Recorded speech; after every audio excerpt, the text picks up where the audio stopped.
วงหลวงพระบางเปิดให้เสียภาษีพาหนะที่นำเข้าบ่ถูกต้องและนำใส่บ่ถูกเป้าหมาย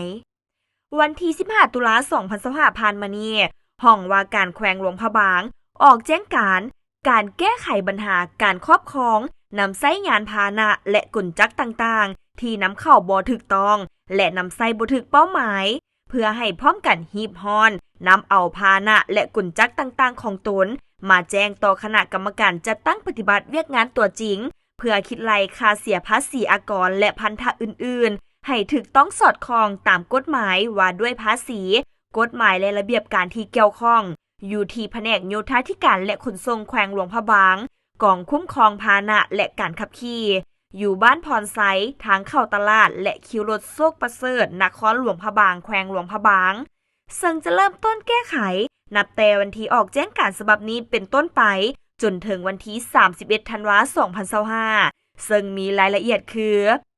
ในเวลาผู้ที่ครอบครองนำใช้ยานพาหนะและกลจักรต่างๆที่นำเข้าบ่ถูกต้องมาแจ้งต่อคณะกรรมการจัดตั้งปฏิบัติเวียกงานตัวจริงเพื่อเสียภาษีอากรและพันธะอื่นๆจะต้องได้ประกอบเอกสารคือ 1. นำเอายานพาหนะและกลจักรต่างๆเข้ามาแผนกโยธาธิการและขนส่งแขวงกองคุ้มครองพาหนะและการขับขี่เพื่อให้คณะกรรมการจัดตั้งปฏิบัติเวียกงานดำเนินการกวดกาตัวจริง 2. ใบเสนอขอเสียภาษีอากรและพันธะอื่นๆของเจ้าของพาหนะ 3. สำเนาบัตรประจำตัวยังบ่ทันหมดอายุการนำใช้จำนวน2ฉบับ 4. ใบยั่งยืนที่อยู่ฉบับแท้และสำเนาใบยั่งยืนที่อยู่จำนวน2ฉบับสำหรับพาหนะนำเข้าบ่ถูกต้องและนำใช้บ่ถูกเป้าหมายที่ท้องถิ่นก็คือ